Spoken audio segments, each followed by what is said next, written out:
क्रमांक 8 सोडवणार आहोत। पण त्याआधी आपण हा संच सोडवण्यापूर्वी गुणाकार आणि भागाकाराचे काही नियम पाहणार आहोत। जसं बघा मुलांनो, सगळ्यांचं लक्ष इकडे हवंय। ज्या वेळेस धन संख्या ह्या दोन्ही असतील, दोन्हीही धन संख्या असतील आणि त्यांचा गुणाकार येत असेल तर मुलांनो बघा, हा धन आहे म्हणजे उत्तराला चिन्ह धनच आलं पाहिजे। दोनही चिन्ह धन असतील तर उत्तर धन। दोनही संख्या जर वजा म्हणजे ऋण असतील तर याचं उत्तर सुद्धा आपण धन संख्या हेच दाखवलं पाहिजे। म्हणजे बघा मुलांनो, दोन्ही संख्या धन उत्तर धन, दोन्ही ऋण तरीही उत्तर धन संख्या येणार आहे।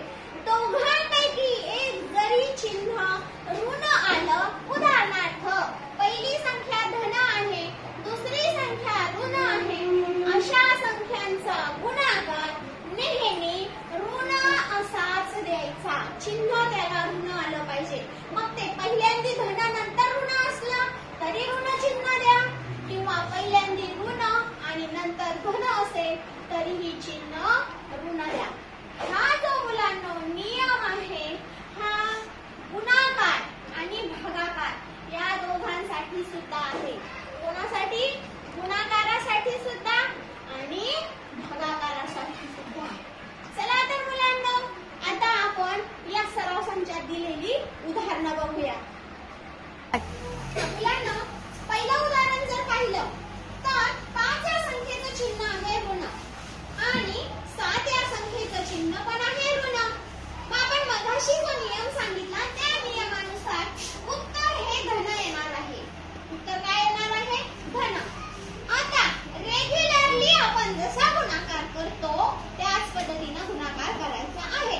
कसा? 5 चा पाढा 7 पर्यंत म्हणायचं। 5 7 35। मुलांनो, पण मला एक गोष्ट सांगा, कधी आपण अशी संख्या लिहिलेली पाहिली आहे का? +35 +35 धन 35। तर जनरली आपण हे उदाहरणाचं उत्तर असं लिहिलं तरी चालतं। ज्या वेळेस असं चिन्ह नसतं ते धन आहे असं संबोधलं जातं। ओके, आता दुसरं उदाहरण बघूया। दोन्ही पैकी एकाच चिन्ह ऋण म्हणजेच उत्तराला चिन्ह ऋण येणार। दोघीपैकी एकच ऋण येणार, उत्तर ऋण। 9चा पाढा 6 पर्यंत 9 × 54। पुढचं बघूया। 9 धन आहे, 4 ऋण आहे, उत्तराचं चिन्ह ऋण येणार। 9चा पाढा 4 पर्यंत म्हटलं 9 × 36। पुढचं बघूया। इथे सुद्धा तसंच आहे। पहिली 8 ही संख्या आहे धन, 7 ही संख्या आहे ऋण, म्हणजेच उत्तर आपलं येणार ऋण। 8च्या पाढ्यात 7, 8 7 56। पुढचं उदाहरण बघूया 5व्या क्रमांकाचं आपण। बघा, हा ऋण आहे, हा सुद्धा ऋण आहे। दोन्ही ऋण संख्यांचा गुणाकार हा धन येतो, म्हणजेच 124 वजा 124 आणि वजा 1 चा गुणाकार प्लस येणार। कोणत्याही संख्येला 1 ने गुणलं तर उत्तर तीच संख्या येते, म्हणून याच्या गुणाकाराचं उत्तर येईल 124। म्हणजेच लेखन करताना आपण धन चिन्ह दिलंच पाहिजे असं नाही, आपण फक्त एवढं सुद्धा लिहू शकतो। पुढे बघूया। दोन्ही सुद्धा ऋण आहे, ऋण 12 ऋण 7। ऋणाचं उत्तर धन येतं। 12चा पाढा 7 पर्यंत म्हटला, 12 7 84, उत्तर येतं 84। पुढचं गणित बघूया।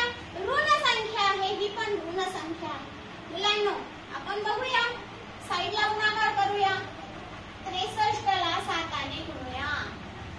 7चा पाढा 3 पर्यंत 7 × 21। पण हा 21 असा न लिहिता आपण काय करतो? 2 वरती लिहिणार, हातचे देणार। 7 × 42, 42 मध्ये 2 मिळवले झाले 44। उत्तर आलं 441। ही ऋण आहे, ही पण ऋण आहे। दोन ऋण संख्यांचा गुणाकार नेहमी धन येतो, म्हणजे उत्तर येणार धन 141।